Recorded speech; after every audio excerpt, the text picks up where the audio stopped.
My name's Nicola Eschbaecher, and I am a nurse and health visitor, and I'm currently working in an integrated care board as a senior nurse, designated nurse for children in care and care leavers. That means my job is to make sure that children in care and care leavers are on every health agenda across the whole of the system for the services and care that we provide. It's not an easy job, but it's one that I absolutely enjoy. I've only been doing it for a couple of months, and I'll give you the story of how I kind of got to there, but then later on what we're going to do is we've got lots of wonderful people here coming to talk. I'm going to hand over to Laura once Gemma and I have finished, then we'll have Nicola and Sarah, and then we've got this wonderful panel who I'll get to introduce themselves in turn so you know everyone who's up here. About a year and a half ago, I got a phone call out of the blue asking if I'd like to be part of this project. I was asked, would you like to lead a breakout room? And I went, yeah, fine. Thinking I'd be in a little closet somewhere down the hall, far away with about 10 people. I had no idea this is what it was going to be like. I had no idea it was going to be this large, and it's wonderful to have everyone here, so thank you for joining us today.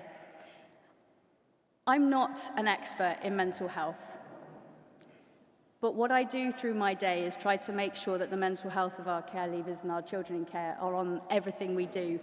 I actually, until about 4 months ago, was a nurse looking at child death review.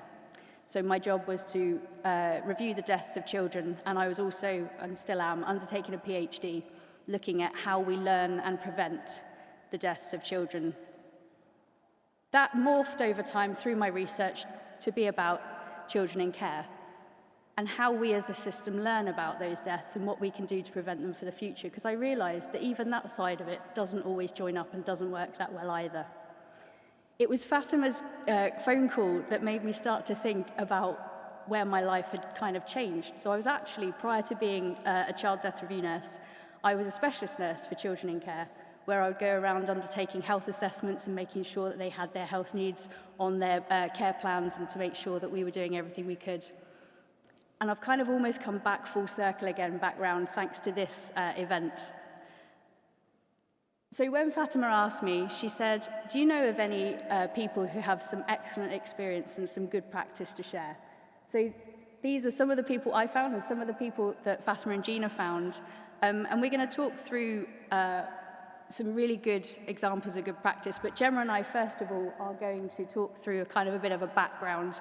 We drew upon core and voice, actually, so I was getting those kind of pre-nerves where you think, oh, they're going to say everything I've got on my PowerPoint before I get a chance to. Thankfully, they haven't.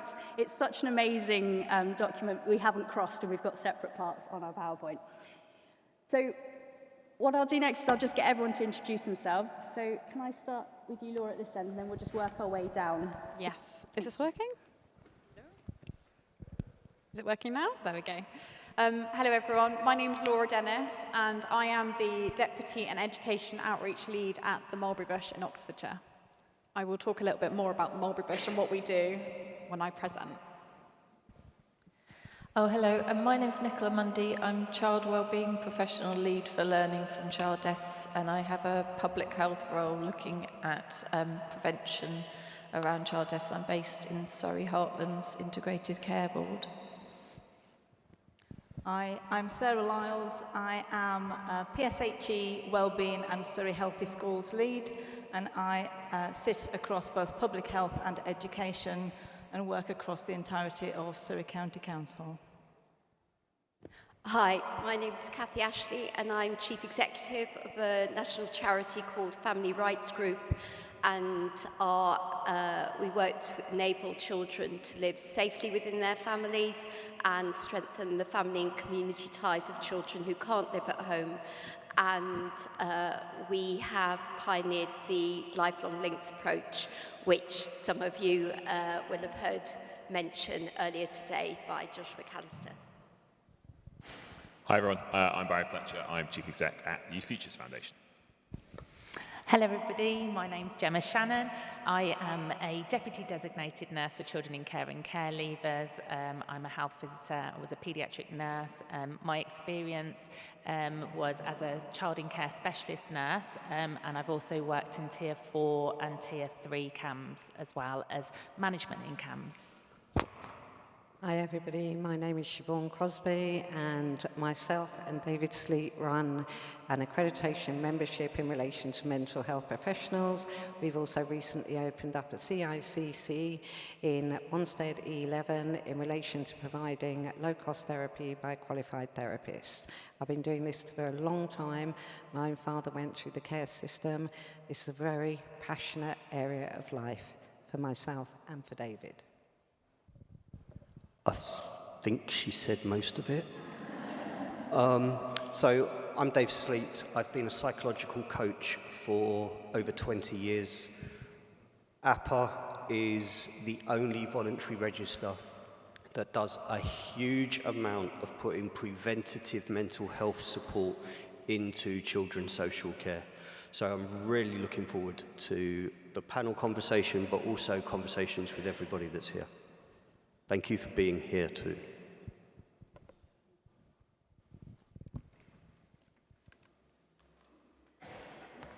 So, as I said, I thought I'd have about 10 people in a little cupboard somewhere. What I wanted to do was get people talking amongst themselves. So I'm going to try that anyway, because there are little pockets of people. So I want you just to turn to the person next to you and just answer that question. What do we mean by holistic well-being? So every session I'm running over today and tomorrow is under the banner of holistic well-being, but really we need to unpack that before we can kind of go down the next steps. If anyone is then feeling brave enough to shout some out, that would be great too. So I'll give you just about 20 seconds or so to kind of say some buzzwords to each other, and then we'll come back again.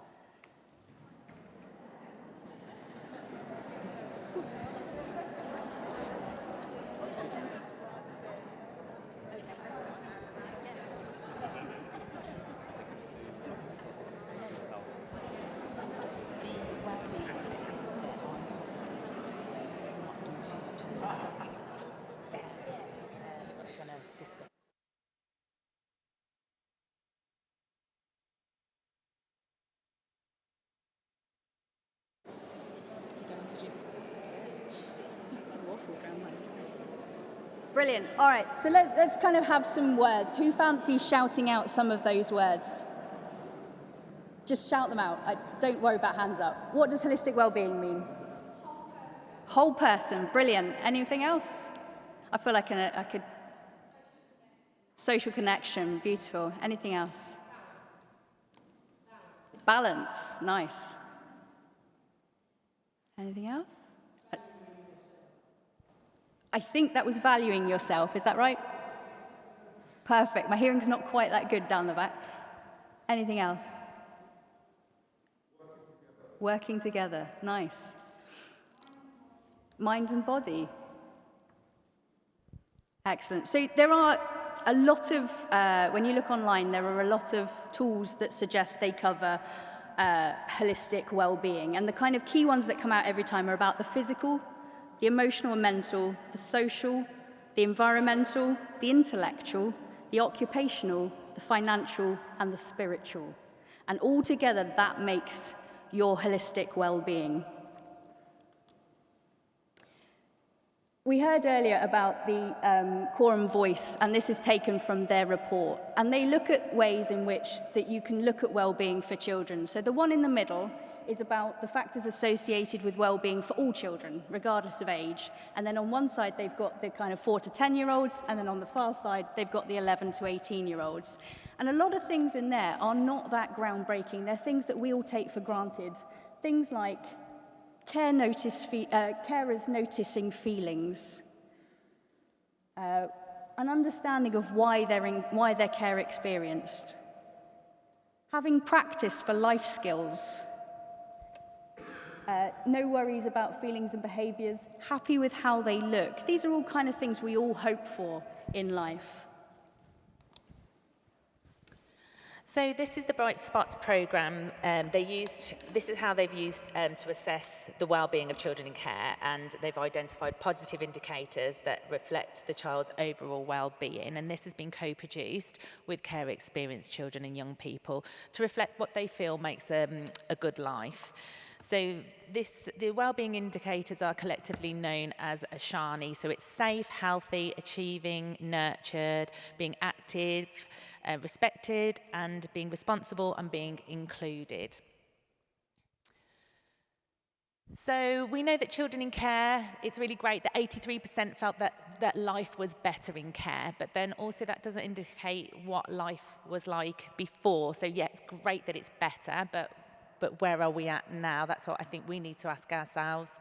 And then also it's great that as children have got older, a high proportion know who their social worker is, they're involved in their decision making, and they understand why they're in care. And then compared to the general population, a high proportion are feeling safe where they live, they like school, and they've got increased life satisfaction as well. However, what we do know is that 1 in 6 report a low overall well-being. We have a high proportion who have reported their life satisfaction as low, issues regarding making good friends, and then issues regarding bullying. 6 out of 10 are worried about their feelings and behaviour. And we know that children who are living in residential care are reported to have not feeling as safe, don't have a trusted adult, and are unable to get access regarding their feelings. And we know girls are self-reporting a lower well-being compared to boys. And for me, the most worrying statistic here is 44% of children in care are indicated to have a mental health condition. When you move to care leavers, the studies have noticed, as well as what we heard earlier, that there is a steep decline. The mental health on leaving a care leaver is also an area where there's actually a lack of research. So there is some research, but what we have is quite limited. Barnardo's in 2017 found that 46% of the care leavers who had been identified as having a mental health concern, that only 65% of them weren't receiving any form of service. So although they've been identified, they then weren't receiving any help to support them with that. 9% of them sat on a waiting list for an NHS service. So you think of that 9% versus the fact that 46% of them were known to have a mental health condition. That's quite worrying in terms of what is it we're actually doing, because we're identifying it, but we're not helping them. And that really is not something that we should be seeing at all. As I mentioned, my work looks at a lot of life outcomes and death, unfortunately, but someone has to do it. And the biggest thing for me is that it has been noted in the research that 70% care-experienced adults are 70% more likely to die prematurely from an unnatural death. So that's things like accidents, self-harm, mental health-related conditions. Those deaths... So the other thing they found was that in 1972, there was a 40% increased risk of death compared to those who were living with parents.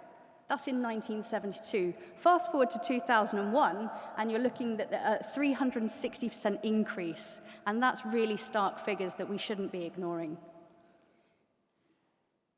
What I would also say is we, as a collective society, often praise the fact that we're living longer, happier lives, better lives than we ever have before, but that speaks volumes to the fact that not everyone is sharing those outcomes.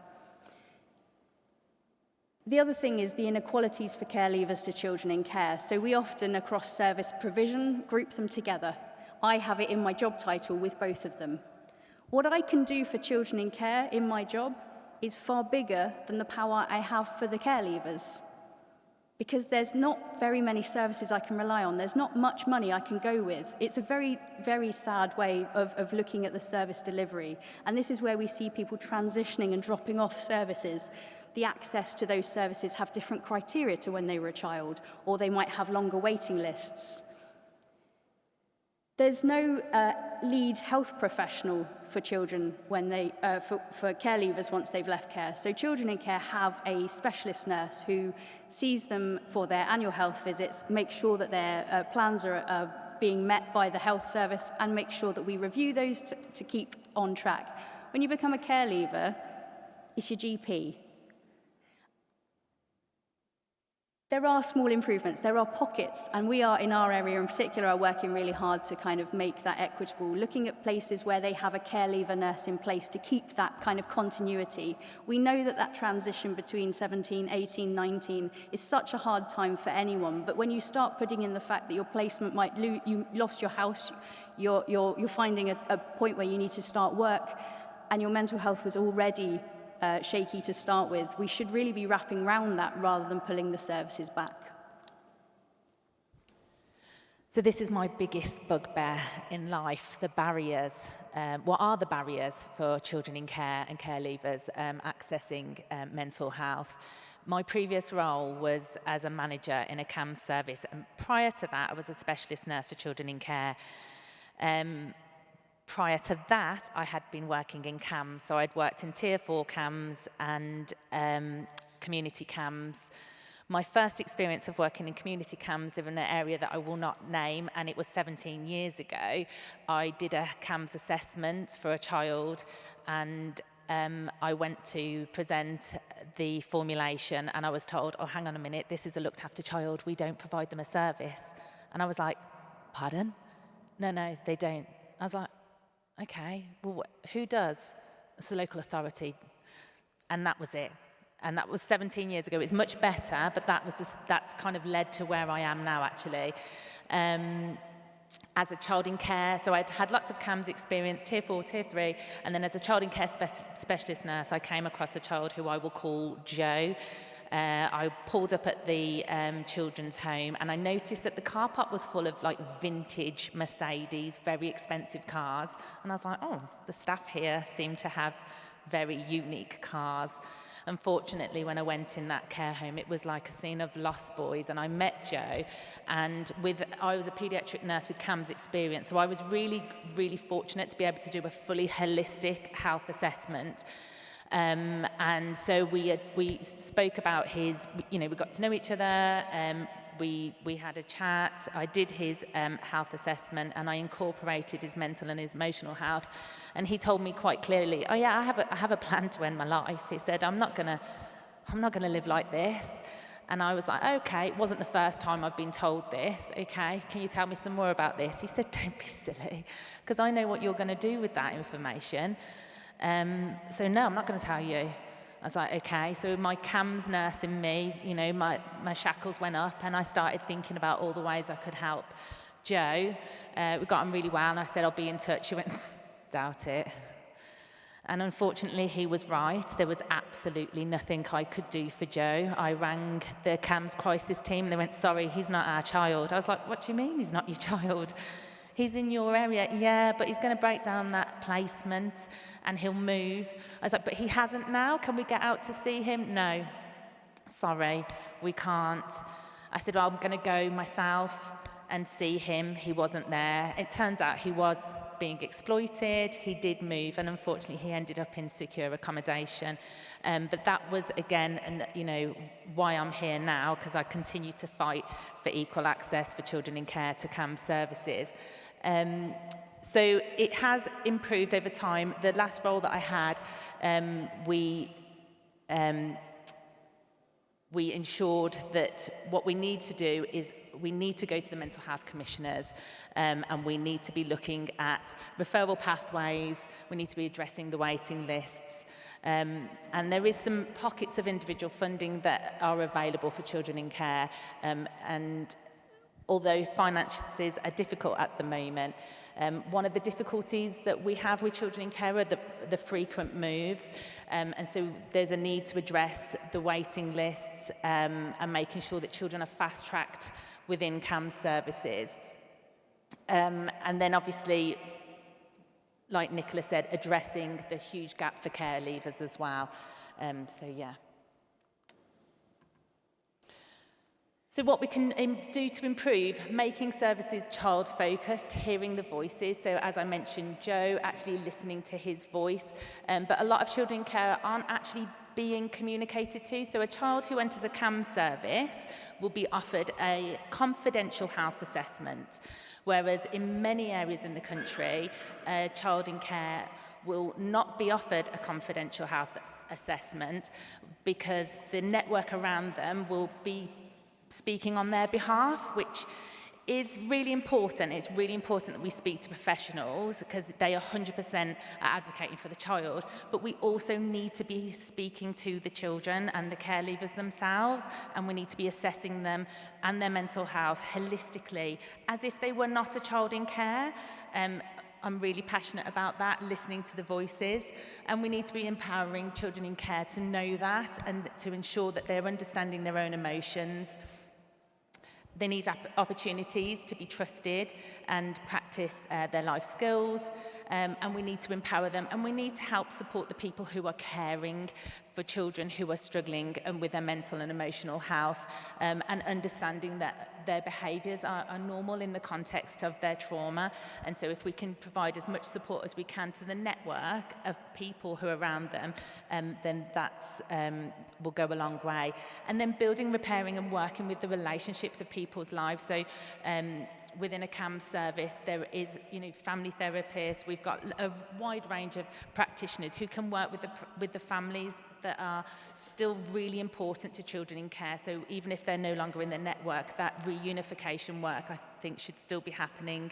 Have I done information? So yeah, I think fun in their free time and chances. So encouraging normal child development and behaviour at every opportunity, and recognising the differences. So children in care should be treated like every child within any CAM service, but we also need to understand the differences as well. So understanding the network and who the different professionals are and how they can help the young people is really important. So people like the IROs, independent visitors if they've got one, really understanding how a child in care's life is different, I think it's really important. With regards to being service-focused, I've got a list on there. I'm not going to read them out because I think a lot of them speak for themselves. The biggest one for me is about language. So we do a lot of things that you wouldn't do with a normal child, like, should we go out into the community? Should we just go out? Would be the normal way of talking about that. They go to a placement rather than a home. All of these words are really unusual when you think about them in the context of someone hearing those back. The other one I hear frequently is about the need for a child to be in a stable placement before they're able to have mental health support. There are lots of times where we, as the services around them and the community around them, are forcing them to move. So we're also the barrier to them having that stable placement or that stable home or that stable environment. And so it's for us to make sure that when someone says that, we push back and say, so what does that look like? How long are we thinking? 6 months? What about we do some little bits now? And I talk a lot about almost having a tier 0 for children in care, where we anticipate the fact that they are going to have differences to other children. Things like feeling like your identity is not what you thought it was. It changes. You're now in care. You've now got a whole new thing to deal with in your head. So why don't we give them ways to unpack that, to think about that, regardless of whether they're having a mental health crisis or not? Let's get in early. When they come into care, let's talk to them about their identity. Let's make sure they understand that there will be times where things are awful and your emotions will be unfathomable. So here are some things you can do to help yourself when that happens. Let's make a playlist together so that when things get too tough, you can put your headphones on and listen to your favorite playlist. You can look at these pictures of happy times. Preloading the mental health is the only way that we're ever going to be able to get rid of tier 4, which would be my ultimate dream. If anyone wanted the references for what we've done, they're also there. And I will hand over to Laura, please. Okay, thank you. So, as I introduced myself earlier, my name is Laura Dennis, and I'm from the Mulberry Bush. The next few minutes, I'm really conscious of time and how many people want to speak in this space, so I'm not going to take lots and lots of time, but I'm going to try and give you a bit of a snippet of what the Mulberry Bush is, who we are, and what we do. So, the Mulberry Bush is an organisation which was founded in 1948 by a lady called Barbara Drysdale, an amazing lady who recognised the importance of really supporting children who had come through the war but were displaying behaviours which essentially challenged us as adults. And she took these children in under her wing and looked after them very much so with her partner and developed the Mulberry Bush.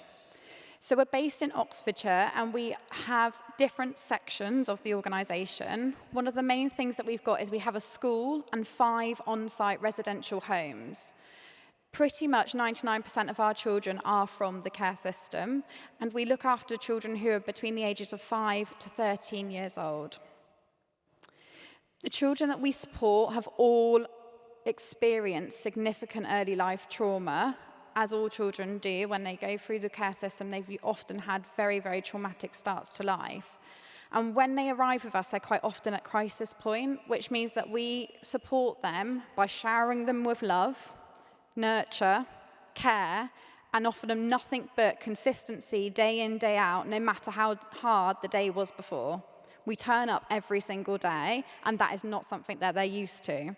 And just that in itself is where the holistic well-being comes in. The fact that we turn up every day and we show them that love no matter what.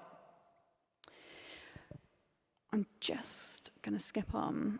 These are just some statistics. Our newest statistics are sort of coming out a bit further, but these are some of the statistics showing some of the types of children who come to the Mulberry Bush.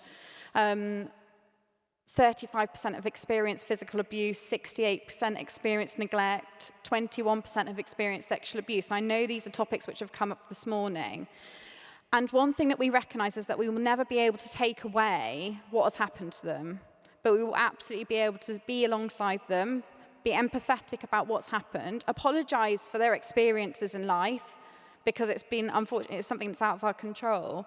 But we're there to support them, and we have on-site therapists and a 24/7 therapeutic community to offer them that therapeutic input throughout day and night. So even if it's 3 o'clock in the morning and they're struggling to sleep because their minds are very busy with all of their life experiences, there are always going to be staff there to sit with them, to read with them, and just sit through the pain that they feel. So as I said, the Mulberry Bush, there are multiple sections of the Mulberry Bush, and we are ever expanding. So we've obviously got the site which I've spoken about, which is based in Oxfordshire, but on the site we also have the therapy and network team, and they work very closely with the foster families, the adoptive families, and sometimes the birth families of the children that come onto site with us. And that means that we have the provision to invite those families on site, do weekend work alongside them, which then supports those relationships to continue and also supports them to manage as the situations arise and deal with them in the way that we would be dealing with them at the Mulberry Bush if they were there or not.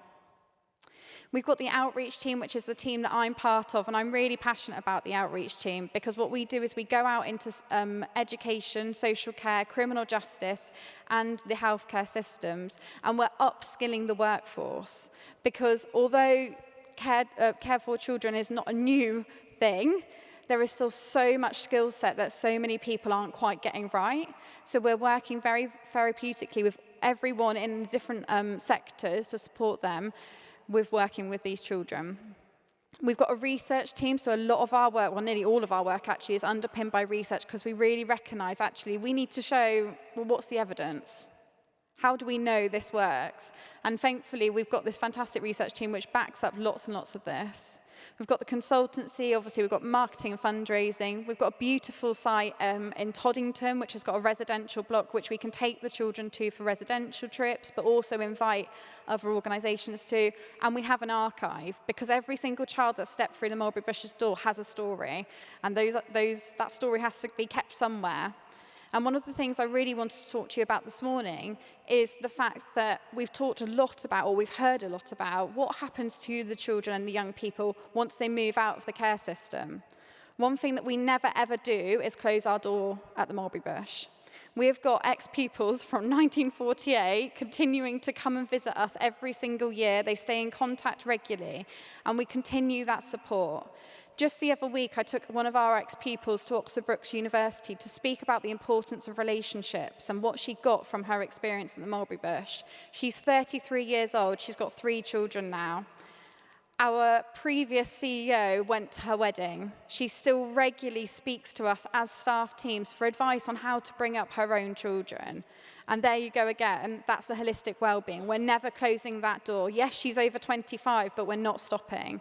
And the ex-pupil day that we have every summer is so crucial. They come back, they look at their photos, they really learn about their story, they show their own children, their families, around the site, around where their bedrooms used to be, the classrooms they used to learn in.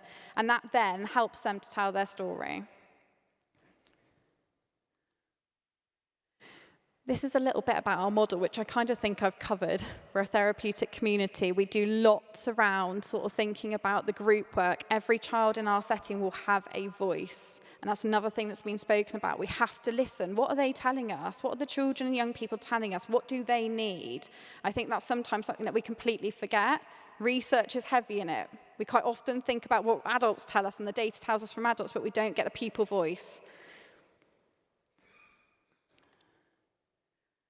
Everyone hopefully knows a bit of Maslow's hierarchy. This is a slightly edited version of a therapeutic needs hierarchy on the board, but that bottom primary level of feeling safe, emotionally and physically, is so significant. So when I go out and I'm training and I'm working with professionals who work alongside children, this is what I'm saying to them. Have they been fed? Have they been watered? Do you know if the police were called in the middle of the night because of a domestic violence situation?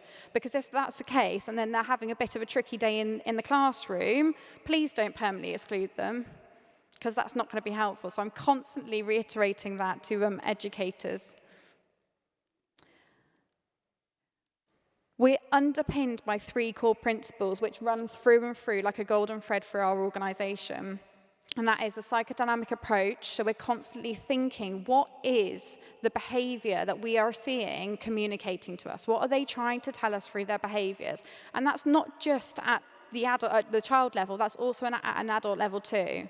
Because when we're working alongside children who have experienced significant trauma, we know that it's impactful for the people that are working alongside them, which means it's going to be projective. We're going to pick up some of those emotions. And we have to realise as an adult team that we've got to look after ourselves. Because if we don't fit our own oxygen mask, we absolutely can't fit theirs. So we do a lot of thinking about that as a team. Reflective culture. I mean, again, through and through, everyone has one-to-one supervision. Whether you're a housekeeper, one of the kitchen staff, one of the teachers, an admin staff on reception, everyone has supervision at the Mulberry Bush. Why is that not something that is just common practice across all sectors of children, with people who are working with these children? I do not know, and I do not understand that yet, but I'm very passionate about that's something that we need to be doing. And then collaboration. Again, we've talked about that multi-agency approach this morning from different people. If we don't have that to support these children, they're not going to feel contained, looked after, and safe. It can't just be on one person's shoulders to take care and look after them, so it has to take a whole team. I'm just going to skip through the next couple of slides. And this, if it works, is a video just about a little bit about our ex-pupils day.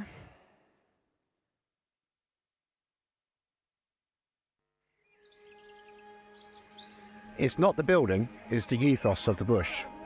It's been the same from 75 years ago. The ex-pupils days are always full of hope. It's about connection. What are we about here? We are about connection and care with other human beings, and today's all about connection and care with other human beings.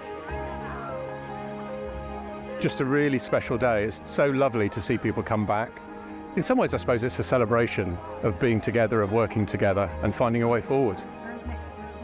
Excited to see everyone, happy to see everyone, also sad, missing all the memories. The Mulberry Bush was like my second home. Like, it was the place I felt safe in. Before I came here, my life was very, I didn't have stability, and I think that coming here was hard because I didn't understand boundaries, but they taught me the boundaries around life and how you should behave and stuff. It was hard, but it helped me a lot, yeah. And when you look around and you see the staff And the way they greet children and children greet the staff when they come in, just the special relationships that people have here with them that enable them to make the progress they do.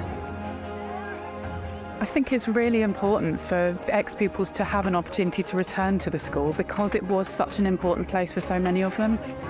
It's the first place that was home, but it's also the first place where they trusted themselves to engage in learning, first place they felt safe very often. It's beautiful.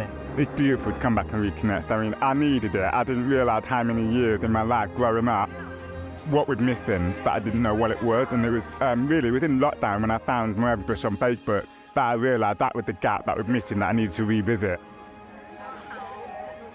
Me and Lucas used to be best friends, and we've finally met each other after like 3 years. So it's amazing. It's improved my life, honestly. These days are when staff and sometimes pupils realise what we've all done together. When we got here, life was turned around. Some people like the bush, some people love the bush like I do, some people hated it. It's how you perceive where you are at the time. And I perceived it as my home and the staff as family.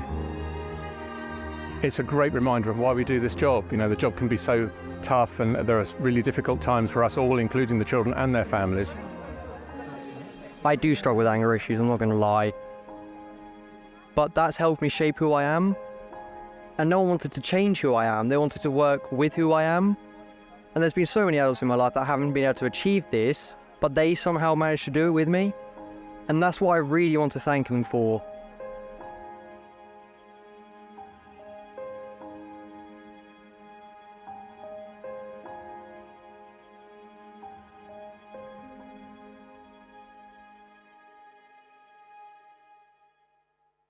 So as you can see, we've made a bit of a difference, which is fantastic, but part of my job is now taking this out because we recognise that Mulberry Bush children are in every single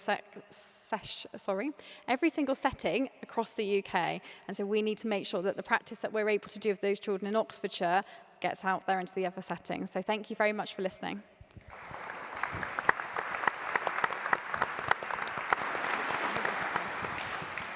Thank you, Laura. We are running a bit short on time because we did start a little bit late. So just before we get to the panel, what I want to do is for all the panel members to have a little think about a question. The question is, what one thing do you want everyone to go away with today? What do you think the one thing from your organisation is, that the key message that you want everyone to hear and to know about? And on that note, I'll bring up Nicola and Sarah, please. I'm wishing she'd told us that before we started.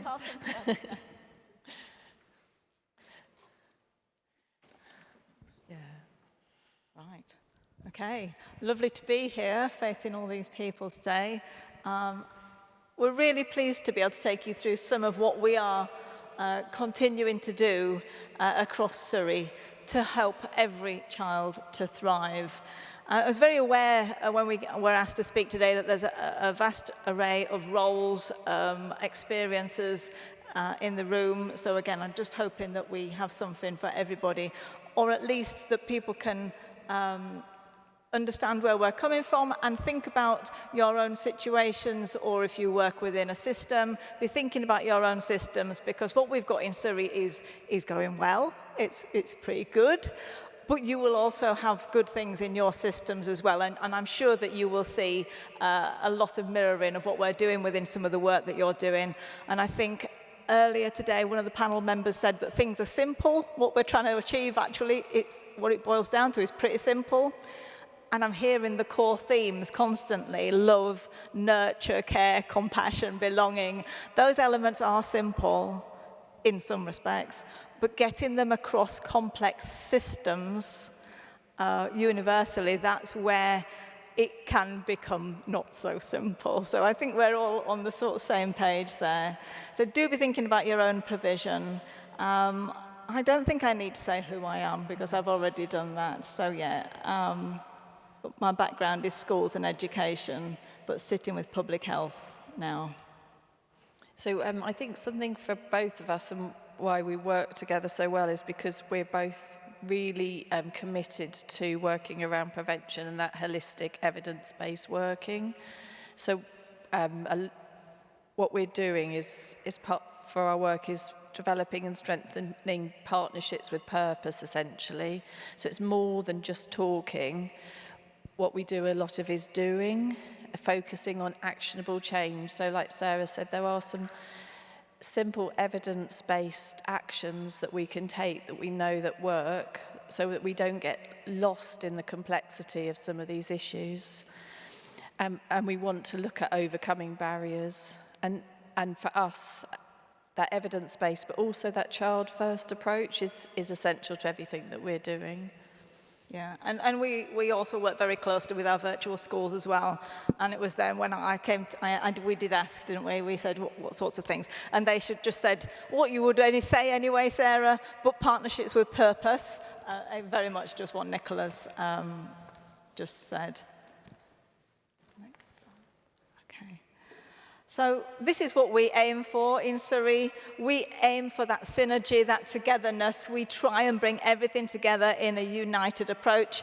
We haven't got it sussed, so please don't think that we have got it 100% sorted, but this is definitely our vision. It's been our vision for quite a number of years now. It's about united voices, united across an exceptionally large set of organisations, across a whole county, a local authority. And we call that synergy, Surrey Healthy Schools approach. I think Anne Longfield earlier said, we know a lot of this good stuff. So what we've taken is something that was given to us a long time ago. I think Surrey Healthy Schools started back in 1997 time, but we've modernised it and we've made it fit for purpose. And we've changed it quite significantly, but we've kept the name because the schools like it and a lot of the services are familiar with the foundations of it. So we call it the Surrey Healthy Schools approach. And it is that whole system approach. But we really do start with our Health and Wellbeing Board and the strategy, and then we cascade our approach and our way of working through all of our strategies. So we're going right across the whole of our entire system. It's all services. We say all services in Surrey support a Surrey Healthy Schools approach. All partners support a Surrey Healthy Schools approach because it is that holistic, evidence-based, trauma-informed, strengths-based approach that I know that we are very much aiming for. It is that evidence base, and it's the sustainability and longevity of the system as well. So I'm sure people have seen, I mean, anyone who studied public health will have seen Dole Green and Whitehead, but that's really important to us. So we're really committed to ensuring that we're taking into account these social determinants of health, and we're remembering how they might impact on the children that we're working with and the families, and highlighting those to ensure that all the work that takes place takes into account some of these conditions that we might be born into and how they impact on us. So that would include care experienced young people. So they're all essential. And it also helps to stop that siloed working as well, because there's a lot of people wanting tick boxes, they're wanting measurable, quick impacts, and they go in and they focus on one kind of little pocket, but they don't look at the wider. So we've got lots of nodding heads. This is my day-to-day bread and butter annoyance. So again, that's why we say it's Surrey Healthy Schools approach, and then we go back to public health wider determinants, we go back to upstream working, preventative, and we try and, where we can, stop the short-termism and the tick box stuff that inevitably gets within your systems. But we really try to work to prevent these things that you can see at the bottom earlier. I think was it the guy from the prison service, the HMI for prisons, and he was talking about segregation and isolation. And we know that segregation, isolation, we know that that is a real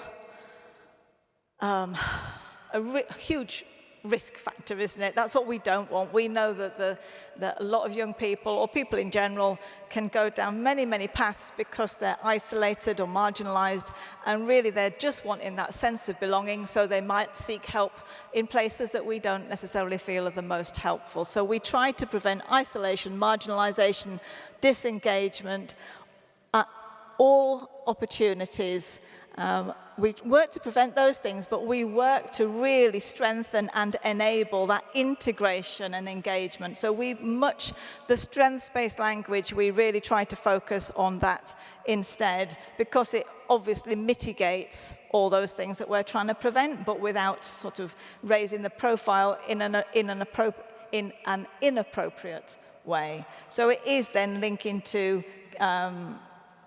coping with difficult situations, being a young carer, bereavement, all the things that we're talking about today. But it is about increasing those positive outcomes. And then just thinking about it, trying to bring it home to people that may be working within your systems. So trying to highlight, even to our sort of music service and cultural services, because they don't necessarily think about care experienced young people, they don't necessarily think about some of the risk factors, they're just doing really great work in music and in culture. But actually, by taking that young person and providing them with those rich experiences, they are hugely protective factors. So again, just trying to make sure that everybody can see their role. Any of our services, and teaching staff and schools and so forth, and parents and carers as well, trying to help them to regulate and understand emotions and social and emotional literacy. Again, we know it works, don't we? It's not something that's new, but it's hard to get it right. Assisting things like English as an additional language. Again, massive protective factors, making sure that all of our services that do that see themselves in the bigger picture rather than seeing themselves just as supporting English as an additional language. And it goes on, really, just trying to get people to see how all of these things that all of our whole system does can support that young person looking at themselves in the mirror when they manage to get out of bed on a morning, and very much in line with what people have been saying. It is sometimes hard to get out of bed, isn't it? But if you've got the support of these things, really strengthening protective factors and enthusing you, and people don't always think about how much support this is giving. Physical and sensory support as well. If you've got services that you work with providing physical and sensory support, the isolation that can happen to some young people if that is not provided for them. And again, that is exactly the route that we do not want them to have. And I'll just click through a few because you can see how these things all fit together really nicely. And I thought there was something else going to come up then, but I normally have a Maslow thing. And we haven't, thank you for pointing that out, Nicola, we haven't explicitly raised the term or the issue of mental health within our little presentation. I don't know if you noticed. And that's because that we really work on, or we recognize that there is no health without mental health. And again, that positive relationship between physical and mental health, we know that one positively impacts the other, and you can't really isolate them when you're working on that system and that whole school approach, that whole system approach rather. And so we all try to work together, and we try not to separate them. We do, obviously, because the services have to and so forth, but on our holistic way of working, we try and do that. And again, I work massively with Active Surrey, our main strategic leaders for physical activity, and again, just driving everything together. And then we've got quite a lot of recommendations as well to help drive this, strategic recommendations to help drive this approach. The first one we've got is in the thematic review of children and young people probable suicide, which is obviously an important and huge strategic document within our local authority.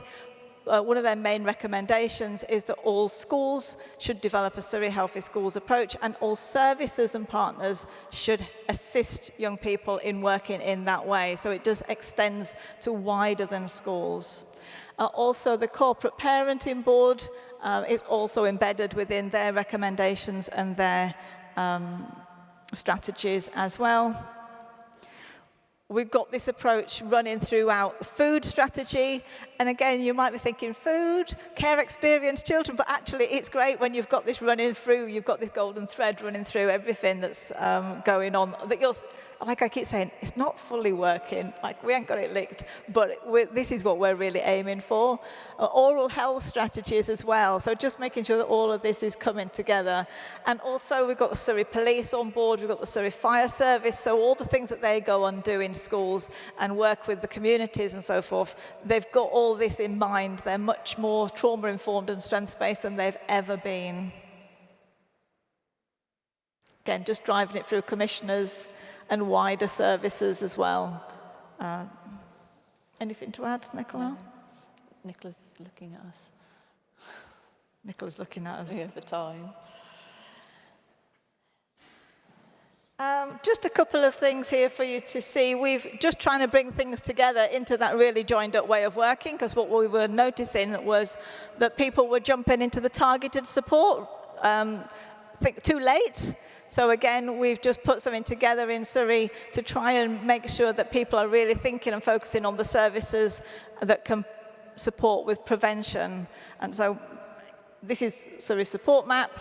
Again, any local authority or area could do something quite similar, but just trying to make sure that we're really focusing on the prevention and that we've got that free preventative offer. And then that's just the Surrey Healthy Schools web pages for you to see. And if you're, it might help. I think I made it a link. And I think, sorry, just to say, because a lot of the young people, haven't they, today have talked about how important school is for them and has been in their journey. And it's for us, it's just about strengthening some of that and that sort of crucial input that schools can and system can put in to support the young people in the long term. Yeah, it's very much about the system, but I'm getting a look, so I'm stopping. Thank you very much.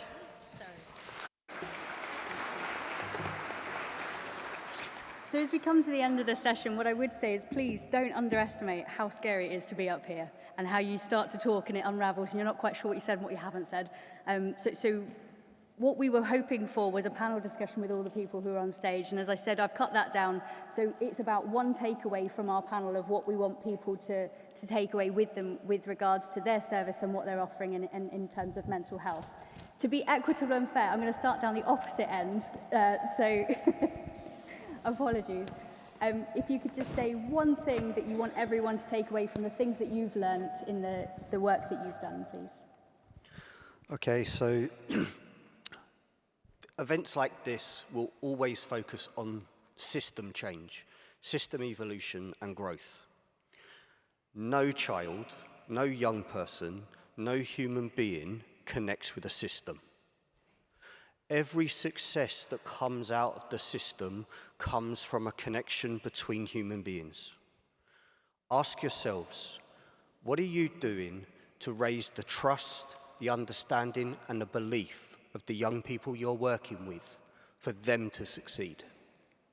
That tub rating is the only thing that makes any of this make sense to a young person. Whatever you do, that tub rating is going to define that young person. And if you can get that as high as possible, they will follow you wherever you go. They will follow their dreams wherever they take them. Take that away. Don't look at the system, look at your connections. Look at what you do to raise that tub rating. That's what I would give away.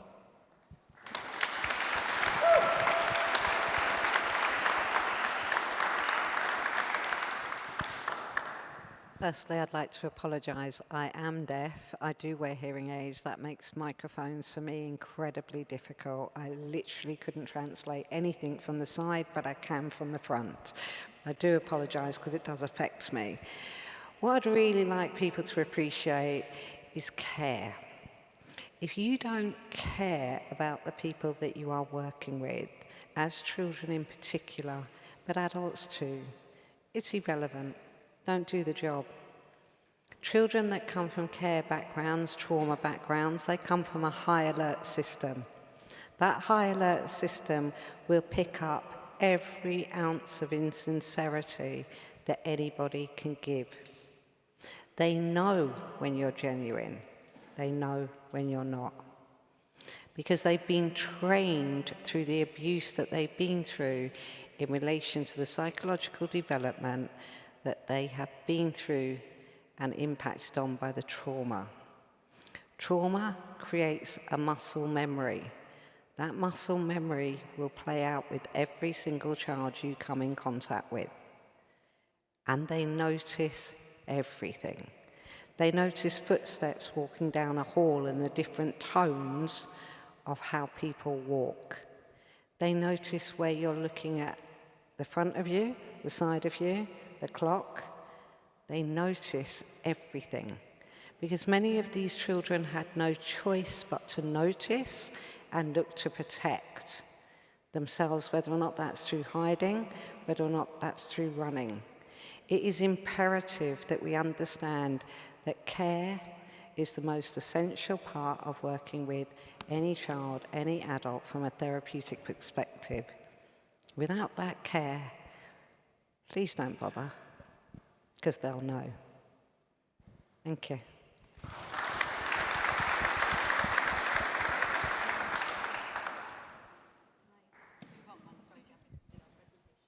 No problem at all. So thank you, and I know I'm keeping you from lunch, so I'll try and be quick. I think the key point I'd make around mental health and this challenge, especially around care experience young people, is when we look at especially employment and participation in education, issues around mental health are both a cause and a consequence in that. If we look at employment, young people are often finding their mental health stopping them going into work, but being out of work is often damaging that young person's mental health. So I think it's being able to see it in that way and seeing the importance of it. And we know that, for care experience young people, those prevalence rates, as has been highlighted in other presentations, are so much higher. And therefore, any attempts that we're looking at to support young people into work and on into later life have to take that at its core and have to think about mental health as a critical part of that. And, those rates have, broadly doubled in the last decade, the number of young people who are out of work due to mental health. And unfortunately, those numbers among care experience young people are very high. So I think it's seeing that as a critical part of how we help young people. And finally, Kathy. Hi, so building on what the first speaker over there said, we all need people to turn to. We need people to turn to emotionally, we need people to turn to practically. How many people we need depends on the individual. Some of us like to go, partying and like lots of people around us. Others like just one or two. But our care system too often breaks rather than builds relationships, and we have got to turn that around. So the idea of lifelong links is a simple one, but it's not simplistic. And it's a fusion of who do you think you are with long-lost families? And at the centre is the child. It only happens if they want it to. It's their support network. It's people who matter to them. It may be blood relatives. It may be people they've never met. It may be, your schoolmate's mum who looked out for you.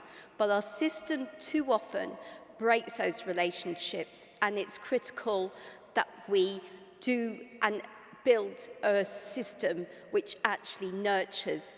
So, one of the reasons I was so keen to be on this panel was because the evaluation of lifelong links found it made a substantial difference to children's mental health and well-being. And that's obvious because it's part of who we are as human beings. 4,000 children and young people, care experienced young people have so far participated in lifelong links, and 42 local authorities offer it. And I would be really happy to talk to anyone here who wants to know more. So that's my takeaway. Thank you. So I've got 3 things left to do before we call it a day today for this session. The first one is lunch is in the library and you need to be back here by 2 o'clock. The second one is a massive round of applause for everyone who's come today for the breakout session.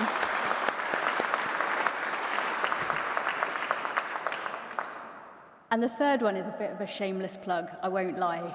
I am undertaking a PhD, as I mentioned at the beginning. If anyone has any experiences of being involved in the review processes that happen after the death of a child, or anyone who has experienced the death of a child who is in care, and you are interested in being part of my research, please do take the QR code and get in touch, and I will be in touch soon to organise that interview, and I'd love to hear from you.